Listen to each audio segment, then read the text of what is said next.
Tanah aku berdiri jadi pandu hidupku. Indonesia kebangsaanku, bangsa dan tanah airku. Marilah kita berseru, Indonesia bersatu. Hiduplah tanahku, hiduplah negeriku, bangsaku, rakyatku semuanya. Bangunlah jiwanya, bangunlah badannya untuk Indonesia Raya.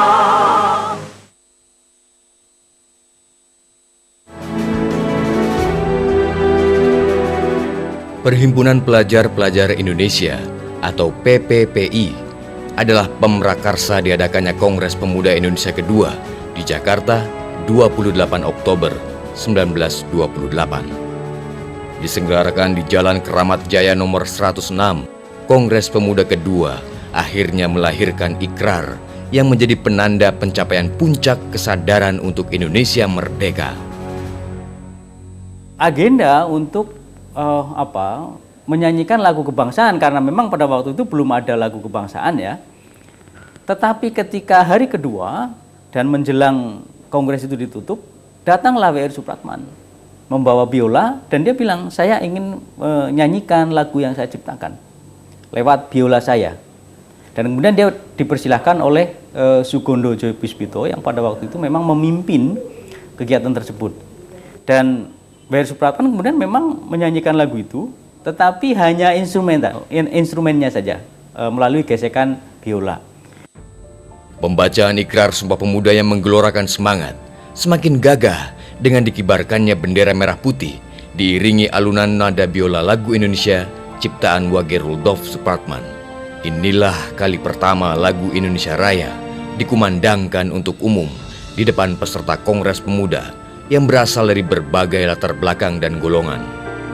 Semangat keindonesiaan pada waktu itu memang belum terlalu menguat ya, karena situasi yang semacam itu. Jadi misalnya pemuda Sumatera membuat Yong Sumatera, pemuda dari Ambon membuat Yong Ambon, pemuda dari Sulawesi membuat organisasi pemuda yang namanya Yong Celebes dan sebagainya. Nah ini yang dalam konteks waktu itu saya kira W.R. Supratman kemudian melihat kalau ini terpecah-pecah semacam ini atau tidak dimunculkan ide tentang persatuan, maka ini akan Indonesia akan berubah atau Indonesia akan terbentuk menjadi sebuah entitas-entitas yang sangat kecil. Nah disitulah kemudian dengan kecerdasannya W.R. Supratman kemudian menciptakan sebuah lagu yang bisa mendorong perasaan kita sebagai entitas-entitas yang masih terpisah-pisah itu menjadi satu kesatuan. Dengan dikumandangkan pertama kali Indonesia Raya itu oleh para pemuda-pemudi Indonesia, kur pada waktu Kongres Pemuda itu, di samping menetapkan Sumpah Pemuda pada waktu itu, satu tanah air Indonesia, satu bangsa Indonesia, satu bahasa Indonesia, maka ditetapkan pula, diakui bahwa lagu Indonesia Raya sebagai lagu kebangsaan. Sumpah Pemuda 1928 telah menjadi puncak dan inti dari manifesto bangsa Indonesia menuju ke arah yang lebih jelas, dan lagu Indonesia Raya adalah bahan bakar penyulut semangat kemerdekaan untuk bangsa Indonesia kala itu. Ya, Supratman waktu menciptakan sudah sekaligus mengekspresikan ini semuanya totalitas demi masa depan Indonesia merdeka kan gitu. Nah sekarang tinggal mereka ini merasakan lagu ini bisa tidak kontak dengan lagunya, dengan W.R. Supratman-nya. Lagu Indonesia Raya adalah lagu yang sangat luar biasa ya. Jadi yang pertama kan lagu itu kan menggambarkan di mana sih sebenarnya tanah air kita. Jadi ide tentang tentang tanah air sebagai satu kesatuan, disitulah kemudian masuk ke dalam syair yang bagian pertama dari lagu Indonesia Raya itu saya kira berangkat dari situasi keindonesiaan yang memang masih terpecah belah pada waktu itu, sehingga perlu ada simpul yang mengikat mereka itu. Dan simpul yang kemudian digambarkan oleh W.R. Supratman adalah tanah airku. Jadi bukan tanah air siapa-siapa, tapi Indonesia ini adalah tanah air kita. Tanah air orang Makassar, tanah air orang Surabaya, tanah air orang Sumatera, tanah air orang Kalimantan, dan sebagainya. Sesudah kongres itu, lagu Indonesia Raya selalu diperdengarkan dalam kongres politik dan kongres nasional lainnya. Pada waktu itu di mana Belanda itu sangat menekan bangsa Indonesia, memang kita memerlukan masyarakat Indonesia memerlukan dorongan semangat, dan salah satunya adalah melalui lagu. Kita tahu bahwa lagu itu memang sangat efektif membentuk karakter seseorang itu. Kalau seseorang itu tiap hari diperdengarkan lagu-lagu kebangsaan, lagu-lagu perjuangan, pasti semangat dia akan membara. Pemerintah kolonial Hindia Belanda segera mengambil tindakan melarang penyebutan lagu kebangsaan bagi Indonesia Raya dan melarang penggunaan kata merdeka, merdeka. Lagu itu merupakan pendorong dan pembangkit semangat bangsa Indonesia untuk menuju cita-citanya kepada kemerdekaan Indonesia. Itu alasannya mengapa dilarang. Dan dilarangnya itu oleh pemerintah Hindia Belanda itu tidak sedikit, lama, 14 tahun dilarang dinyanyikan. Dan dilanjutkan oleh penjajah Jepang pada tahun 42 sampai 44, yaitu selama 2 tahun juga dilarang oleh penjajah Jepang. Jadi totalnya kurang lebih 16 tahun lagu itu dilarang dinyanyikan.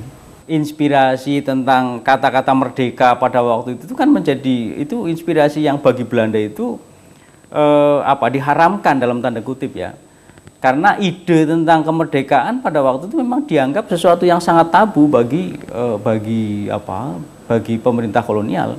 Jadi misalnya W.R. Supratman ini begitu dia menciptakan lagu itu, kemudian dia berada di bawah tekanan Belanda. Dia kemudian dikejar-kejar Belanda sampai kemudian akhirnya dia pergi ke Surabaya dari Jakarta. W.R. Supratman sendiri dipanggil pada tahun 1930 oleh Prokureur Jenderal Hindia Belanda. Prokureur Jenderal itu Jaksa Agung. Beliau W.R. Supratman dipanggil. Dan sejak saat itu beliau terus diawasi oleh polisi-polisi Hindia Belanda. Tidak hanya lagu Indonesia Raya, W.R. Supratman juga menciptakan lagu Di Timur Matahari pada tahun 1938. Di Timur Matahari lagunya kan baitnya, di timur matahari mulai bercahaya, bangun dan berdiri kawan semua. Nah, itu salah satu sedikit dari lagu-lagunya. Nah, diharapkan semua bangsa, semua generasi waktu itu bangun dan berdiri untuk menyambut kemerdekaan. Sebenarnya cukup banyak yang diciptakan oleh W.R. Supratman, dan rata-rata lagu-lagu yang diciptakan oleh W.R. Supratman memang konteksnya sangat pas dengan kondisi pada waktu itu, di mana Indonesia pada waktu itu memang sedang berjuang. Dan W.R. Supratman mencoba memompa semangat masyarakat Indonesia itu melalui lagu. Jadi selama 8 tahun W.R. Supratman itu menderita lahir dan batin karena ciptaannya itu.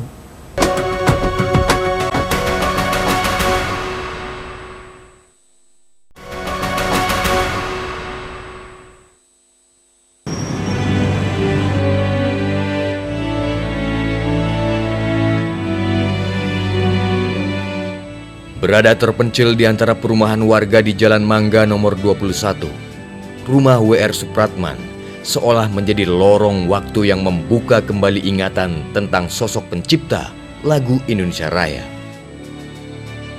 Meski rumah ini hanya berdiri dengan ukuran 5 x 10 meter, namun cukup membawa kita menyusuri ruang hidup W.R. Supratman.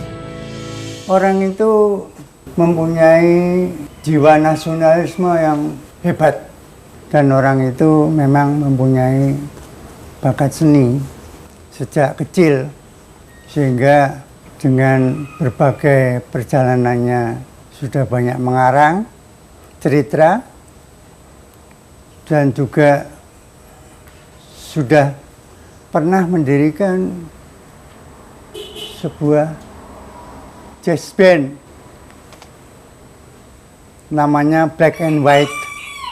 Barangkali itu jazz band yang pertama di Indonesia ya.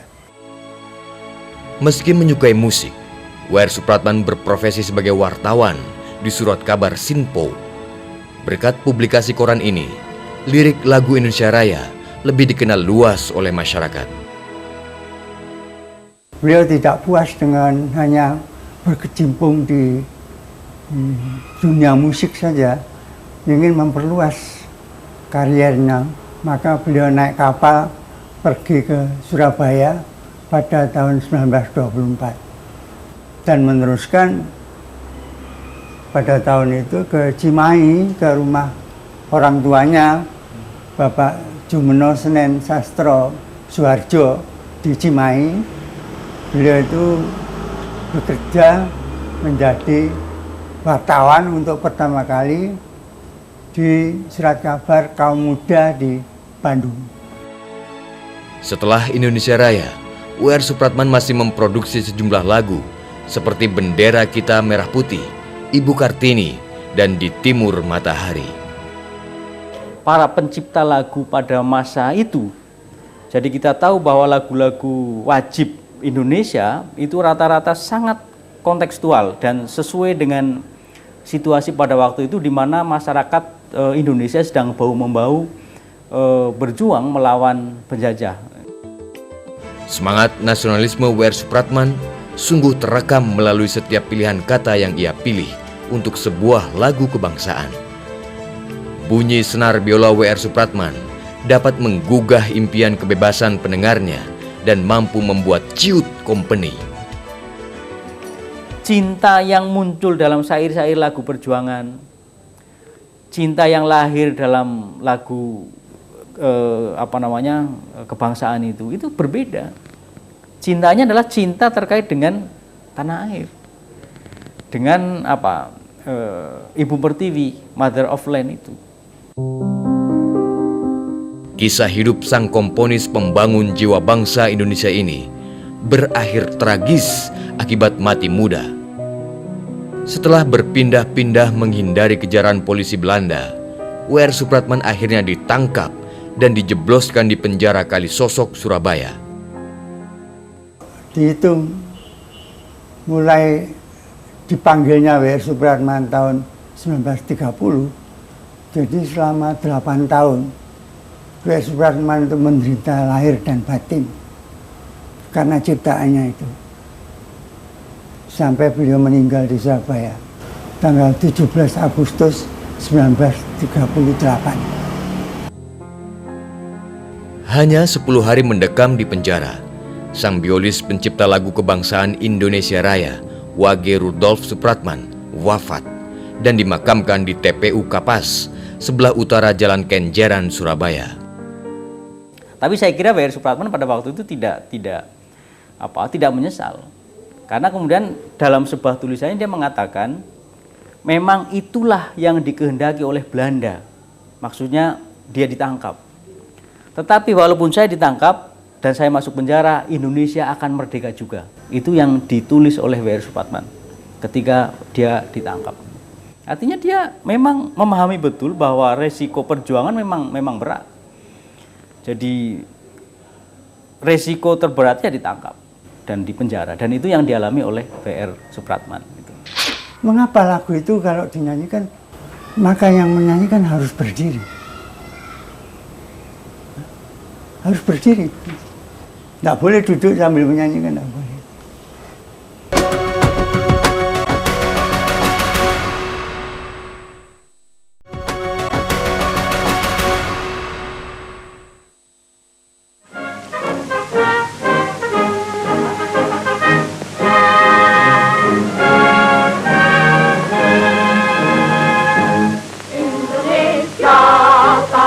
airku, tanah tumpah darahku. Di sanalah aku berdiri, jadi pandu hidupku. Pasca meninggalnya W.R. Supratman, perjalanan lagu Indonesia Raya terus berlanjut memasuki babak baru. Dalam iklim perjuangan, sepotong lagu pun bisa amat berbahaya bagi ide merdeka dan impian akan kebebasan. Hiduplah tanahku, hiduplah negeriku, bangsaku, rakyatku semuanya. Bangunlah jiwanya, bangunlah padanya, untuk Indonesia Raya. Setiap lagu punya potensi. Definisi seni adalah hasil cipta karya manusia yang dapat ditangkap oleh indera dan dapat menimbulkan rasa. Nah, ini di sini letaknya. Apakah suatu ciptaan itu dapat menimbulkan rasa? Apa tidak? Dari notasi balok dan lirik lagu Indonesia Raya yang tersimpan di Arsip Nasional Indonesia, judul lagu Indonesia Raya masih menggunakan ejaan lama, Indonesia Raja. Ada musisi-musisi yang mencoba mengakali itu. Jadi misalnya lagu Indonesia Raya itu kata-kata Indonesia merdeka itu kan sempat itu disembunyikan kata merdekanya itu. Diganti dengan Indonesia yang mulia, Indonesia mulia misalnya. Itu nanti bisa dicek dalam versi-versi awal dari lagu Indonesia Raya. Ini saya kira memang cara-cara yang cerdas untuk menghindari tekanan Belanda pada waktu itu terkait dengan munculnya lagu-lagu yang dianggap berbahaya bagi Belanda. Lirik Indonesia Raya merupakan seloka atau pantun berangkai yang menjadi seloka sakti pemersatu bangsa. Lagu ini tidak lahir dari ruang kosong. Juga lagu ini berjalan mengikuti sejarah yang juga bukan dalam ruang kosong. Artinya pemaknaan itu akan terus muncul terkait dengan konteks eksternal dari kondisi lagu itu. Ini yang saya kira kemudian membuat orang ketika membaca syair, menyanyikan lagu, yang lagu itu konteksnya sangat historis, itu pasti akan menimbulkan sesuatu yang istimewa pada jiwanya, hingga efeknya adalah misalnya merinding dan sebagainya. Dimulai pada 27 Agustus 1946, terdapat kabar kepada M. Bondan dari Komite Indonesia Merdeka perihal kebutuhan 24 piringan hitam gramafon. Surat ini disertai lirik lagu Indonesia Raya 3 stanza. Yang dirasakan oleh W.R. Supratman untuk mencapai apa yang dicita-citakan itu, dia sampai membuat 3 couplet lagu, di mana setiap baitnya dan setiap kalimatnya itu mempunyai arahan tertentu. Presiden Soekarno pun menganggap serius lagu kebangsaan ini, sehingga Soekarno menetapkan sebuah penetapan Presiden nomor 28 tahun 1948 yang memutuskan pembentukan panitia. Pada tahun 1944, ketika itu Bung Karno membentuk satu panitia lagu kebangsaan yang diketuai oleh Bung Karno sendiri, mengenai lagu yang sudah diciptakan tahun 28 tersebut, yaitu perubahan sedikit-sedikit dalam arti menyempurnakan lagu itu. Mengapa lagu itu kalau dinyanyikan, maka yang menyanyikan harus berdiri. Harus berdiri. Tidak boleh duduk sambil menyanyikan, tidak boleh. Itu pada awalnya adalah permintaan Bung Karno. Pada waktu Kongres kedua PNI Partai Nasional Indonesia di Jakarta tahun 1929, anggota-anggota Kongres PNI itu menyanyikan lagu Indonesia Raya, diminta oleh Bung Karno untuk berdiri dulu, untuk menghormati lagu kebangsaan tersebut. Kini, rekaman generasi awal Indonesia Raya masih tersimpan di studio rekaman Lokananta di Solo, Jawa Tengah. Piringan hitam ini menjadi bukti perjalanan panjang lagu kebangsaan Indonesia Raya. Pada akhirnya, sejarah panjang lagu kebangsaan Indonesia yang telah usai ternyata belum selesai. Ada yang lupa atau bahkan melupakannya. Padahal lirik dan kata dalam lagu kebangsaan dilahirkan dari cinta W.R. Supratman terhadap tanah airnya, agar menjadi bagian tidak terpisahkan dari identitas bangsa ini. Ada dua kalimat kalau saya lihat, sayangnya ini selalu tidak diresapi oleh kita. Nah, apa itu? Dua kalimat itu adalah bangunlah jiwanya, bangunlah badannya untuk Indonesia Raya. Jadi sebetulnya W.R. Supratman meminta kepada setiap warga Indonesia atau yang mengaku sebagai orang Indonesia untuk bangun jiwanya, bangun badannya untuk membangun Indonesia. Semangat yang ia selalu tanamkan melalui karya musik akan tetap hidup dan menyalakan api semangat. Meski hanya tulang yang tersisa, namun harum namanya akan terus terbawa sebagai teladan pemuda Indonesia. Indonesia Raya, Indonesia Merdeka.